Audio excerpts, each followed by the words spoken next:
My wife posted, "Finally free," with her coworker while I was having emergency surgery. I commented, "Congratulations." Then her boss saw my comment exposing their affair using company resources. Both their termination letters arrived while she was still celebrating her freedom. I, 38 male, was wheeled into emergency surgery at 11:23 p.m. on a Thursday. Appendix decided to go nuclear. My wife Tara, 35, was supposed to be there, but she had a critical deadline at her accounting firm. Said she'd come right after submitting the quarterly report. The surgery took longer than expected, complications with internal bleeding. Woke up around 3 a.m. groggy as hell, reaching for my phone. First thing I see, Instagram notification. Tara tagged me in something. The post, her and Derek, her 31M work husband, clinking champagne glasses at some rooftop bar.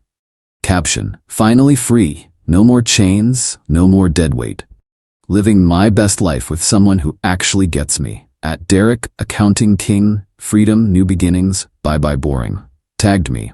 While I was literally being cut open, there were 89 likes already, comments from her coworkers congratulating her on finally doing it, and "Yes, queen, upgrade season." I stared at it for maybe 2 minutes. The heart monitor started beeping faster. Nurse rushed in, asked if I was okay. Yeah, just processing that my marriage ended via Instagram while my appendix tried to kill me. Typed one word in the comments, "Congratulations." Then I noticed something interesting. The photo metadata showed it was taken at 9:47 p.m. The critical deadline she mentioned, their Q3 reports were due at 10 p.m.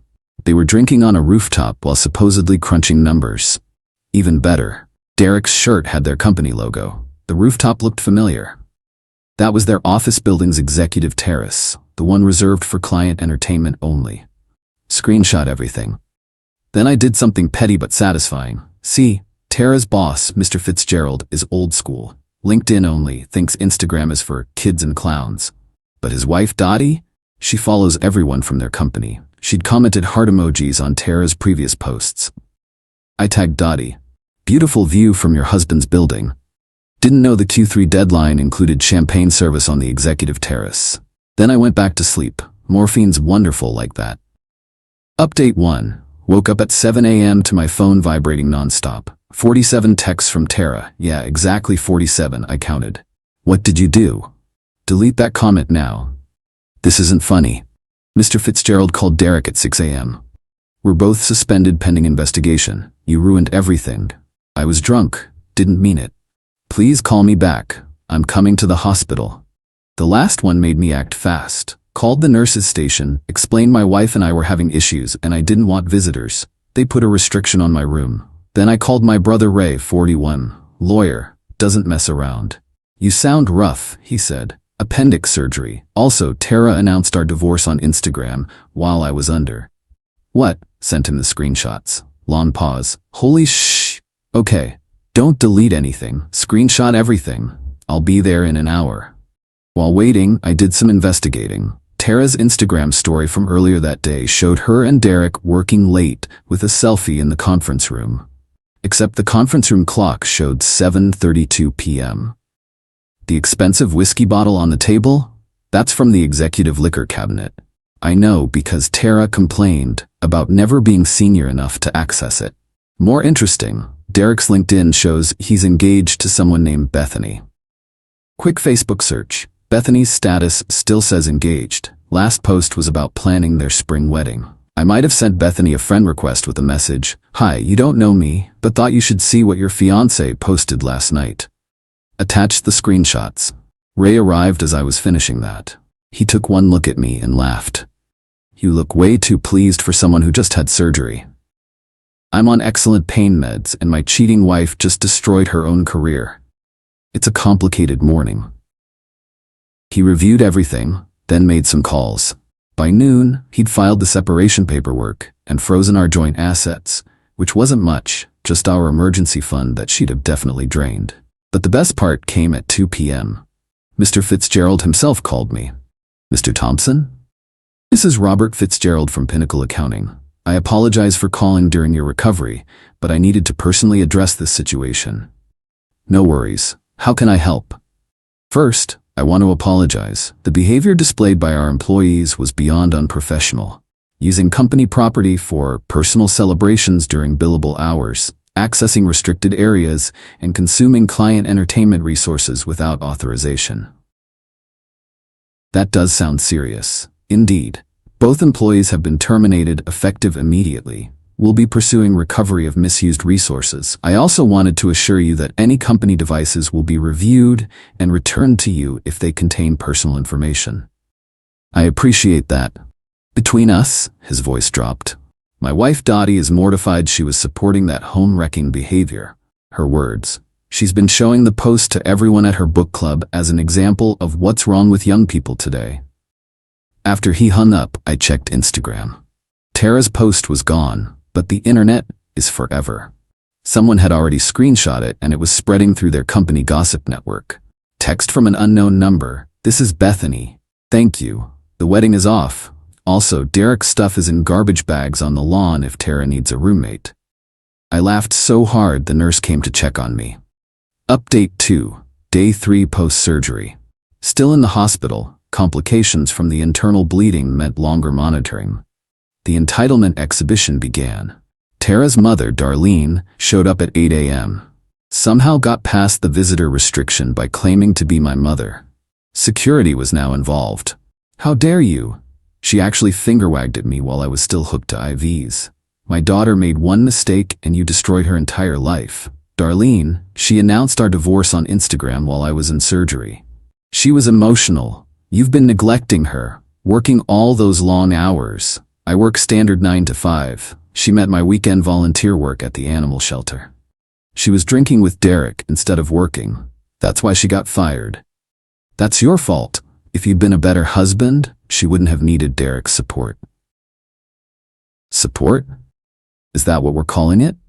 She actually tried to grab my phone. You're going to call Mr. Fitzgerald right now and tell him it was all a misunderstanding. Security arrived. As they escorted her out, she screamed, "You'll be hearing from our lawyer." They did not have a lawyer. 2 hours later, Tara herself showed up with Derek. They brought him to my hospital room. Derek looked like he'd been crying. Tara looked furious. "You need to fix this," she announced. "Fix what?" "Tell Mr. Fitzgerald we weren't doing anything wrong. It was after hours. It was 9:47 p.m. Your deadline was 10 p.m. Derek finally spoke. "Dude, come on. We're talking about our careers here." Careers you destroyed by drinking company booze on company property during billable hours while announcing an affair on social media. "It wasn't an affair," Tara protested. "We were just celebrating our connection. While married and engaged to other people?" Bethany overreacted, Derek whined. "She threw my PlayStation out the window." "Just the PlayStation?" "And my gaming PC, and my signed basketball collection." I couldn't help it. I laughed. Tara's face went red. "This isn't funny. We have no income. The apartment requires proof of employment. We could be homeless." "We?" "Derek and I are moving in together." "Wow, that was fast." "Where else can we go? You've turned everyone against us." I posted one word, "Congratulations." "You know what you did." She actually stamped her foot. "Now you're gonna fix it, or I'll make your life hell in the divorce." Ray chose that moment to walk in with coffee. "Oh good, you're here. Saves me the trouble of serving you." Handed her the divorce papers. "And Mr. Fitzgerald asked me to give you this." Handed Derek an envelope. Inside, a bill for $2,847 for misappropriated company resources, including alcohol, unauthorized facility usage, and damages to company reputation. They both left screaming about suing everyone. Update 3, Week 2 home from the hospital. The entitlement reached astronomical levels. First, Tara tried to claim I was financially abusing her by not paying her bills. Posted a sob story on Facebook about being abandoned by a narcissistic ex who waited until she was vulnerable to strike. Her version: she was working late, had one glass of champagne to celebrate finishing a huge project, made an emotional post because she was exhausted, and vindictive me used it to destroy her life. Problem? Derek's fiancée Bethany had entered the chat with receipts. Bethany commented, "One glass? Here's Derek's credit card statement showing $400 at that rooftop bar that night. Here's also the 73 text messages between you two over the past 3 months talking about your connection and how your spouses don't understand you." The post got deleted real quick. Then came the rental applications. Tara and Derek couldn't get approved anywhere. No jobs, no references, and when landlords Googled them, first result was a local blog post titled, "Accounting Firm Employees Fired for Instagram Scandal," with the screenshot. So Tara tried something bold. She applied for apartments using My Employment Info. Got a call from a property manager, "Mr. Thompson, just verifying your application for the unit on Riverside." "I didn't apply for anything. I own my house." "Oh, well, someone named Tara Thompson applied saying you were her husband and would be co-signing. We're getting divorced. Please flag that as fraud." This happened 3 more times. She also tried to 1. Get a car loan in my name. Failed. I'd already alerted credit bureaus. 2. Return to the house while I was at a follow-up appointment. Failed. Changed locks. Neighbor called cops. 3. Claim unemployment saying I was the reason she was fired. Failed. Company provided documentation. 4. Start a GoFundMe claiming she was abused and left with nothing. Failed. Bethany posted the receipts in the comments. But the peak entitlement came when she called my job. My boss pulled me aside. "Just got an interesting call. Your soon-to-be ex-wife wants me to hire her because you owe her since your employee ruined her life." She wanted you to hire her to work with me? Better. She wanted your position, said you could be her assistant since he's used to serving me anyway. My boss actually laughed. I told her we don't have any openings in the delusional department. Meanwhile, Derek was having his own crisis. Turns out Bethany wasn't just throwing his stuff out. She was a paralegal, her dad was a lawyer, and they were going after him for the $30,000 he'd spent on the wedding venues they'd already booked. He called me crying. Actually crying. "Bro, can you tell Bethany I'm not that bad? Maybe we were just friends? You literally posted about living your best life with your soulmate while your fiancé was wedding planning." It was the alcohol talking. For 3 months of texts. He hung up. Final update. It's been 3 months since the surgery. Divorce is final. Time for the complete update. The fraud attempts. Tara got desperate, really desperate. Started a consulting business, claiming she had 15 years of accounting experience. She had 5. Listed fake clients, including companies she'd audited at Pinnacle. Mr. Fitzgerald found out when a client called asking why their former auditor was claiming to be their current consultant. He sent cease and desist letters. Then contacted the State Board of Accountancy about her misrepresenting her credentials. She's now banned from practicing accounting in our state for 3 years. The housing crisis. Unable to get approved anywhere, Tara and Derek moved in with Derek's parents. That lasted exactly 4 days. His mom found them day drinking in the basement while job hunting and kicked them out. They're now in Tara's childhood bedroom at Darlene's house. Darlene charges them rent. The job hunt. Derek got a job at a tax prep chain. Seasonal work, minimum wage plus commission. He messages me monthly begging for references. Tara works part-time at a makeup store, posted about being too good for corporate culture anyway and following her passion. Her passion apparently involves being written up twice for being late and once for drinking on lunch break. The legal aftermath. Divorce was straightforward. No kids, clean asset split. She tried to claim alimony, but Ray shut that down quick. Adultery proven via her own social media. Plus she was capable of working. She had to pay me $1,400 for the fraudulent apartment applications and attempted identity theft.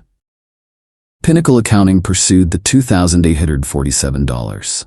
Derek's wages are being garnished. Bethany successfully sued Derek for the wedding deposits. His tax prep checks mostly go to her. The social consequences. Their former coworker crowd dropped them completely.